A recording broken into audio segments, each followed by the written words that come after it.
அந்த துவாவை நாம் ஓதுகின்றோம். இறைவா, நாங்கள் செய்த பாவங்கள் எல்லாவற்றையும் மன்னிப்பாயாக என்ற இந்த துவா.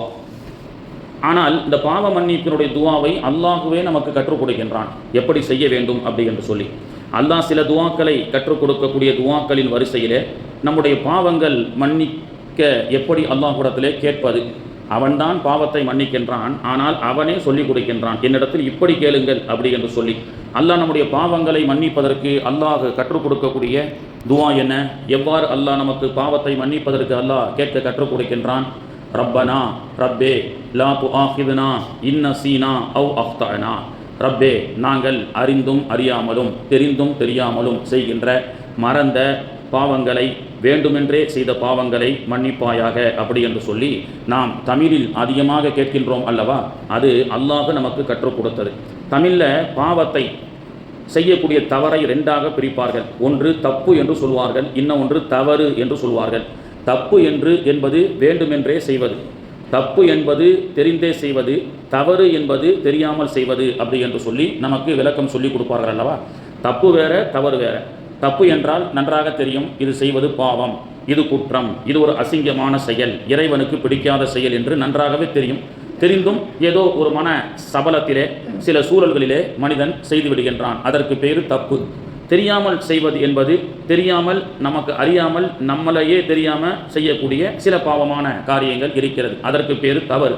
இப்போ தமிழில் தப்பு தவறுக்கு எப்படி ரெண்டு விதத்தை விளக்கம் கொடுக்கின்றார்களோ அதே போன்றுதான் அல்லாஹ் தஆலா அந்த தப்புக்கும் தவறுக்கும் சேர்த்து மன்னிப்பு கேட்க சொல்லி அல்லாஹ் நமக்கு கற்றுக் கொடுக்கின்றான். அதுதான் ரப்பனா லா துஆஹிதுனா இன் நஸீனா அவ் அக்தஅனா ரப்பனா வலா தஹ்மில் அலைனா இஸ்ரன் கமா ஹமல்தஹு அலல்லதீன மின் கப்லினா என்ற சூரத்துல் பக்ராவினுடைய இறுதி திருவசனத்திலே அல்லாஹ் தஆலா சொல்லிக் கொடுக்கின்றான். பாவ மன்னிப்பு என்பதை பற்றி நிறைய அல்லாஹுடைய தூதர் அவர்களும் அல்லாஹும் குர்ஆனிலே பேசுகின்றான். ஃபகுல்துஸ்தக்ஃபிரு ரப்பக்கும், அல்லாஹ்விடத்தில் அதிகமாக பாவ மன்னிப்பு தேடுங்கள். இன்னஹு கான கஃபாரா, உங்களுடைய பாவங்களை நிச்சயமாக அல்லாஹ் மன்னிக்கக்கூடியவனாக இருக்கின்றான் என்பதோடு நிறுத்திக் கொள்வதோடு அல்லாஹ் தஆலா பாவ மன்னிப்பு கேட்பதால் என்ன சிறப்பு உண்டு. பொதுவாக மனிதனுக்கு ஒரு சிறப்பை சொல்வதாக இருந்தால் உலகம் சார்ந்த சிறப்பையும் சொல்ல வேண்டும். நோன்பு, பாவங்கள் மன்னிக்கப்படுகிறது, அல்லாஹ் சொர்க்கத்தை கொடுப்பான், கேள்வி கணக்கு லேசாகும், கபருக்கு சென்றால் அந்த நோன்பு நமக்காக சிபாரிசு செய்யும் என்றதெல்லாம் மனிதன் சொன்னால் அதெல்லாம் மௌத்தானதற்கு பிறகுங்க, கண்ணுக்காக தெரியுது அப்படின்னு மனிதர்கள் கேட்கிறார்கள் அல்லவா. அதனால்தான் நோன்பு சம்பந்தப்பட்ட சிறப்புகளை பற்றியோ அமல்கள் சம்பந்தப்பட்ட சிறப்புகளை பற்றியோ வெறுமன சொர்க்கம், மறுமை, மௌத்துக்கு பிறகு ஆகிரத்து அப்படின்ற விஷயத்தை மட்டும் சொன்னால் இந்த மனிதனுடைய புத்தியில் எட்டாது, அவன் ஆசையில் அதை செய்ய மாட்டான். எப்படி மறுமையை மறந்து வாழ்ந்து கொண்டிருக்கின்றானோ அதே போன்று அந்த சிறப்புகளை பற்றி சொன்னாலும் அவனுக்கு உரைக்காது என்பதற்காகத்தான் நிறைய விஷயங்கள், நிறைய அமல்களை சொல்லிக் கொடுக்கும் பொழுது உலகத்திலும் அது என்ன கிடைக்கிறது அப்படி என்பதை மனிதன் எதிர்பார்க்கின்றான். அப்படி உலகம் சார்ந்த அந்த ஆதாயங்களை, சிறப்புகளை சொன்னால் அதை செய்வதற்கு ஆசைப்படுவான். அல்லாஹ்வுடைய அருளை பார்த்தீங்களா, உலகத்திலேயே நாம் சில விஷயங்களை விரும்புகின்றோம். கடன் இல்லாமல் வாழ வேண்டும், ஆரோக்கியத்தோடு வாழ வேண்டும், குழந்தை செல்வங்களோடு வாழ வேண்டும், சந்தோஷத்தோடு வாழ வேண்டும், வியாபாரமோ உத்தியோகமோ செழிப்பாக இருக்க வேண்டும். இதை விரும்பாதவர்கள் யாரும் இருக்க முடியாது. ஆனால் பாவ மன்னிப்பை மட்டும் கேட்டால் அல்லாஹ் வெறுமன பாவத்தை மட்டும் மன்னிப்பேன் என்று சொன்னால் அவனுடைய அந்த தகுதி அதையும் தாண்டி அல்லாஹ் தஆலா இன்னஹு கான கஃபாரா, பாவத்தையும் மன்னிக்கின்றான். யுர்சிலிஸ் ஸமா அலைக்கும் மித்ராரா, அஸ்தக்ஃபிருல்லாஹ் சொன்னா அல்லாஹ் தஆலா மழை இல்லாத போது மழையை இறக்குவான். வயும்திதுக்கும் பி அம்வால், பணம் காசுகளை அல்லாஹ் தஆலா பரக்கத்தாக்கி வைப்பான். வபனீன, குழந்தை செல்வங்கள், ஆண் வாரிசுகளை அல்லாஹ் கொடுப்பான். வயஜஅல் லக்கும் ஜன்னாத்தின், நீரோடிகளை அல்லாஹ் செழிப்பாக ஓடச் செய்வான். விவசாயத்தை அல்லாஹ் செழிப்பாக்குவான் அப்படின்னு சொல்லி வெறும் அஸ்தக்ஃபிருல்லாஹ்னு பாவ மன்னிப்பு கேட்கறதுனால இவ்வளவு சிறப்புகளை அல்லாஹ் தஆலா தருகின்றான். இதிலிருந்து நமக்கு என்ன தெரிகிறது, நம்முடைய பாவங்களுடைய மன்னிப்பை அல்லாஹ் கேட்டால் வேறு இடத்துல அல்லாஹ் என்ன சொல்கிறான், இல்லாமன் தாப வ ஆமன வ அமில அமலன் சாலிஹா. பாவ மன்னிப்பு ரெண்டு வகை உண்டு. ஒன்று வெறும் அஸ்தக்ஃபிருல்லான்னு அல்லாஹ்விடத்தில் பாவத்தை மன்னிப்பு கேட்பது. இன்னும் ஒன்று தௌபா அப்படி என்பது உண்டு. அது அடுத்த முதல் அந்தஸ்து. தௌபா அப்படின்னு சொன்னால் அந்த பாவ மன்னிப்பை கேட்டுவிட்டால் மீண்டும் அந்த பாவத்தின் பக்கம் திரும்பக்கூடாது. மாட்டிலிருந்து மடுவிலிருந்து பால் வெளியாகிவிட்டால் மீண்டும் அந்த பால் எப்படி மாட்டினுடைய வயிற்றுக்குள் செலுத்த முடியாதோ அதே போன்று ஒரு பாவத்தை விட்டு மீண்டு விட்டால் மீண்டும் அந்த பாவத்திற்குள் செல்லாமல் இருப்பதற்கு பேர் தான் தௌபா அப்படி என்று சொல்லி நமக்கு தஃப்சீரிலே சொல்லிக் கொடுப்பார்கள். தூபு இலல்லாஹி தௌபத்தன் நசூஹா, அல்லாஹ்விடத்திலே பாவ மன்னிப்பு இப்படி கேளுங்கள். ஏதோ ரமலானுடைய காலத்தில் மட்டும் யா அல்லாஹ் நான் மது அருந்த மாட்டேன், ரமலானுடைய காலங்களில் மட்டும் நான் அசிங்கங்களை வாட்ஸ்அப்பில் ஃபேஸ்புக்கில் பார்க்க மாட்டேன், ரமலானுடைய காலத்தில் மட்டும் தகாத வார்த்தைகளை நான் பேசாமல் இருப்பேன் என்று வெறும் ஒரு டெம்பரவரியா இந்த நேரம் மட்டும் நம்முடைய அமல்களை சரி செய்வதற்காக ஏதோ சில காலங்கள் ஒரு சீசன் அப்படின்னு சொல்றோம் இல்ல, இந்த மாதிரி சீசன் தொழுகையாளிகள்லாம் சஹாபாக்களுடைய காலத்தில் கிடையாது. மதினா முனவ்வரா ரமலானில் மட்டும் நிறைந்து வழியும் நபிகள் நாயகத்துடைய காலத்தில், ரமலான் அல்லாத காலத்தில் வெறிச்சோடி காணப்படும் என்று வரலாற்றிலே பார்க்க முடியாது. இதே போன்று அமல்கள் ஐவேளை தொழுது இறைவனுக்கு கட்டுப்பட்டு நடந்தால் நமக்கு எல்லா காலமும் ரமலான் தான் என்ற அந்த குதூகலத்தை அல்லாஹ் நமக்கு கற்றுக் கொடுப்பதற்காகத்தான் இபாதத்துடைய ருசியை அல்லாஹு தஆலா நமக்கு சொல்லிக் கொடுக்கின்றான். பாவங்கள் மன்னிக்கப்படுவதால் அல்லாஹ் நமக்கு பரக்கத்தை தருகின்றான், நெருக்கடி இல்லாத வாழ்க்கையை தருகின்றான் என்றெல்லாம் சிறப்புகள் நமக்கு சொல்லப்படுகிறது. மாநபி ஸல்லல்லாஹு அலைஹி வஸல்லம் அவர்கள் ஒரு முறை மிக சந்தோஷத்தோடு தன்னுடைய வீட்டுக்கு வருகிறார்கள். பெருமானார் அவர்கள் ஏதோ ஒரு மகிழ்ச்சியில் இருக்கிறார்கள். அப்படி மகிழ்ச்சியில் இருக்கும் பொழுது தன்னுடைய மனைவியான அன்னை ஆயிஷா ரலியல்லாஹு அன்ஹா அவர்களிடத்திலே மாநபி அவர்கள் கேட்டார்கள், ஆயிஷா ரலியல்லாஹு அன்ஹா அவர்களே, நான் ரொம்ப சந்தோஷமாக இருக்கின்றேன், உங்களுக்கு என்ன வேணுமோ கேளுங்கள் அப்படி என்று கேட்கிறார்கள் மாநபி அவர்கள். மாநபி அவர்கள் என்ன வேண்டுமோ நான் தருகிறேன். இப்படி சில நேரத்தில் வீட்டிலும் நடப்பதுண்டு. நல்ல கம்பெனிகளில் ஒரு இன்க்ரிமெண்ட் ஆகி போனஸ் போட்டு நிறைய ஒரு காசு நமக்கு வந்தது என்று சொன்னால் ஆசை மனைவியை தேடி ஓடி வருவோம். வந்து ஏமா நான் ரொம்ப சந்தோஷமாக இருக்கேன், உனக்கு என்ன வேணுமோ கேள் அப்படி என்று கேட்கக்கூடிய சில சந்தர்ப்பங்கள் உண்டு. அதுவும் மனைவியினுடைய அந்த சூழலை வைத்துத்தான் நான் கேட்போம். இப்போ உள்ளக்கூடிய காலத்தில் நாம் யாரும் அப்படி மாதிரி ஒரு கேள்வியை கேட்க முடியாது. ஏனென்றால் ஒரு பவுனில் ஒன்று வாங்கித்தாங்கன்னாலே அண்ணன் கடைக்கு போனால் 1,20,000 ரூபா கிட்ட இன்னைக்கு தங்கம் விலை கிடு கிடு என உயர்ந்து கொண்டிருக்கின்றது. ஒரு பவுன் அப்படின்னு கேட்டாலே இன்னைக்கு ஒரு பெரிய பட்ஜெட்டை ஒதுக்க வேண்டிய ஒரு சூழல். அதே போன்று இப்போ ரமலானில் கூட பாருங்க, மனைவி பிள்ளைகள் இடத்துல அவங்க கிட்ட ஆப்ஷன் சஜஷன் கேட்டால் அஜரத்தே நம்ம பாக்கெட்டு காலியாயிரும், என்ன செய்யலாம், தரையில் துண்டை போட்டுட்டு தான் போனோம், அதனால எதுவும் கேட்கக்கூடாது, இருக்கிற பட்ஜெட்டை கையில் கொடுத்து இதுதான் இருக்கு, இதை வச்சு உங்களுக்கு என்ன வேணுமோ வாங்கிக்கிடுங்க அப்படின்னு சொல்லக்கூடிய அளவுக்கு தான் இன்னைக்கு உண்டான நெருக்கடிகள். அல்ல அந்த மாதிரி நெருக்கடி இல்லாமல் மனைவி பிள்ளைகள் அவர்கள் ஆசைப்பட்ட ஹலாலாக்கப்பட்ட எல்லா விஷயத்தையும் அல்லாஹ் செய்து தரக்கூடிய வாக்கியத்தை அல்லாஹ் தருவானாக. ஒரு தந்தையாக இருந்து படக்கூடிய கஷ்டம் இருக்கிறது பார்த்தீங்களா? ஒரு தாய் கூட 10 மாதம் சுமந்து உயிரை கொடுத்து ஒரு உயிரை பெற்றெடுத்து அந்த குழந்தையை வளர்க்கிறாள். ஆனால் ஒரு தந்தையினுடைய அந்த சுமை இருக்கின்றதே, தன்னுடைய பிள்ளைகள் என் மகன் வாங்கி கொடுத்த பைக் என்னால் வாங்கி கொடுக்க முடியலையே, என் மகன் வாங்கி கேட்ட சட்டை என்னால் வாங்கி கொடுக்க முடியலையே, அவர் கேட்கிற பிராண்ட் என்னால் வாங்கி கொடுக்க முடியலையே, அவன் கேட்கிற அந்த காலேஜ் என்னால் சேர்ப்பதற்குண்டான வசதி என்னிடத்தில் இல்லையே என்று தவிக்கக்கூடிய ஒவ்வொரு தகப்பனும் 10 தாய்க்கு சமமானவன் என்பதை இந்த உலகம் நமக்கு சொல்லி காட்டும். உலகத்தினுடைய அனுபவம் நமக்கு சொல்லி காட்டும். அப்போ என்ன வேண்டுமோ கேளுங்கள் என்று நாம இன்றைய ஆயிஷா அம்மாவிடத்திலே, நம்ம வீட்டுக்கால ஆயிஷா அம்மாவிடத்திலே வந்தால் உடனே அவர்கள் ஒரு பட்டியலை துவங்கி இன்னென்ன ஆசை என்று சொல்வார்கள். ஆனால் ஆயிஷா அம்மா அவர்கள் என்ன கேட்டிருப்பாங்க? நாயகம் அவர்கள் அவர்களுக்கு கடமை, நம்மள மாதிரி சராசரி மனிதர்களிடத்தில் ஏதேனும் கேட்டா முடிஞ்சா வாங்கி கொடுக்கலாம், இல்லைன்னா என்னத்த சொல்லலாம், இல்லை முடியாது அப்புறம் பார்த்துக்கலாம், அது ஒரு ஒரு நமக்கு அல்லாஹ் கொடுத்த ஒரு நல்ல ஒரு சான்ஸ், அப்புறம் பார்த்துக்கலாம் இன்ஷா அல்லாஹ். இது ரொம்ப நல்லா இருக்கு. இப்போ மனைவி திடீர்னு ஆசைப்பட்டதை ஒன்று கேட்டாங்கன்னு சொன்னால் நம்ம வாங்கி கொடுக்கக்கூடிய சூழல் இப்படி இல்லாத போதும் என்ன செய்யலாம், இன்ஷா அல்லாஹ், அட சனியனை சும்மா இருலாம் சொல்லக்கூடாது, இன்ஷா அல்லாஹ், அல்லாஹ் நாடினால் அவர்கள் கேட்ட 100 பவுனை கூட வாங்கி கொடுப்பதற்குண்டான வசதியை அல்லாஹ் அடுத்த 5 நிமிஷத்தில் தரத்துக்கு அல்லாஹ்வுக்கு என்ன பெரிய விஷயமா? எனவே பிள்ளைகள் மனைவி பிள்ளைகள் ஆசைப்பட்டால் ஹலாலான வகையிலே தாராளமாக நீங்கள் சொல்லுங்கள். அதே நேரத்திலே இன்ஷா அல்லாஹ் அப்படின்னு சொல்லி இது ஒரு நல்ல ஆப்ஷனாக இருக்குது. நம்ம தப்பிப்பதற்கு தப்பிக்கணும்னு சொல்லாதீங்க, இன்ஷா அல்லாஹ் மனசுலேருந்து சொல்லுங்கள், வாயிலிருந்து சொல்லாமல் அல்லாஹ் அவர்கள் கேட்டதை வாங்கி கொடுக்கக்கூடிய தாக்கத்தை பரக்கத்தை அல்லாஹ் கொடுப்பான். சரியா? இப்போ ஆயிஷா அம்மா என்ன கேட்டாங்க? நபிகள் நாயகம் அப்போ நம்ம இடத்துல மனைவியோ பிள்ளைகளோ வேற யாரோ ஒன்று கேட்டால் முடிஞ்சா கொடுப்போம், இல்லை என்றால் இன்ஷா அல்லாஹ் சொல்லுவோம். அதை கேட்டது நமக்கு பிடிக்கலன்னு சொன்னால் கிடையாது போ அப்படின்னு சொல்லுவோம். ஆனால் நபிகள் நாயகம் அப்படி சொல்வதற்கு அல்லாஹ் நபிகள் நாயகத்திற்கு அந்த சட்டத்தை கொடுக்கவில்லை. ஃபலா தன்ஹர், நபிகள் நாயகமே யா ரசூலல்லாஹ் உங்களிடத்தில் ஏதேனும் கேட்டு வந்தால் இல்லை என்று அவர்களுக்கு சொல்லாதீர்கள். அப்போ நபிகள் நாயகத்திடத்தில் கேட்டா நபிகள் நாயகத்திற்கு அல்லாஹ் கடமையாக்கிட்டான். நம்மள மாதிரி இன்ஷா அல்லான்னு சொல்லியோ அப்புறம் வாங்கி தரேன்னு சொல்லியோ முடியாது. ஆனால் நபிகள் நாயகத்திற்கு அல்லாஹ் என்ன சொல்லியிருக்கான்னு சொன்னா அம்மா சாஇல ஃபலா தன்ஹர், உங்களிடத்தில் ஏதேனும் கேட்டால் இல்லை என்று சொல்லாதீர்கள். அம்மா பிநிஅமத்தி ரப்பிக ஃபஹதீஸ், உங்களுக்கு கொடுத்த நியமத்துகளிலிருந்து வாரி வழங்குங்கள் என்று நபிகள் நாயகத்திற்கு அல்லாஹ் சொன்னானே. அப்படி இருக்க பெருமானார் அவர்கள் ஒரு துணிச்சல் தானே, ஆயிஷா அம்மா தன்னுடைய மனைவியிடத்திலே, ஆசை மனைவியிடத்திலே, உங்களுக்கு என்ன வேணுமோ கேளுங்கள் அப்படின்னு கேட்கும் பொழுது, ஆயிஷா அம்மா இன்னைக்கு இருக்கக்கூடிய 100 முஃப்திகளை விட குர்ஆன் ஹதீஸை மனப்பாடம் செய்து குர்ஆன் ஹதீஸை மார்க்க தொகுப்பை வழங்கக்கூடிய மிகப்பெரிய ஃபகீஹாக இருந்தார்கள். அவர்களுக்கும் தெரியும் மாணவியிடத்திலே கேட்டால் இல்லை என்று சொல்லக்கூடாது என்று அல்லாஹ் அவர்களுக்கு விதித்திருக்கின்றான். அப்படி இருக்க என்ன வேண்டுமானாலும் கேட்டிருக்கிறான். ஆனால் உம்முல் முஃமினீன் ஆயிஷா அம்மா அவர்கள் நபிகள் நாயகம், ஆயிஷாவே உங்களுக்கு என்ன வேண்டும் என்று கேட்கும் பொழுது ஆயிஷா அம்மா அவர்கள் என்னுடைய பாவங்களை மன்னிக்க அல்லாஹ்விடத்திலே துஆ செய்யுங்கள் என்று சொன்னார்கள். அதுதான் இன்றைய நம் போன்ற சராசரி ஆயிஷாக்களும் நம் போன்ற சராசரி மனிதர்களும் மார்க்கம் அறிந்த மறுமையை மட்டுமே நோக்கமாக கொண்ட ஆயிஷா அம்மா அவர்கள். நமக்கு தெரிஞ்ச வரலாற்றிலே ஆயிஷா அம்மா அவர்கள் ஏதேனும் பாவத்தை செஞ்சிருக்கிறாங்களா?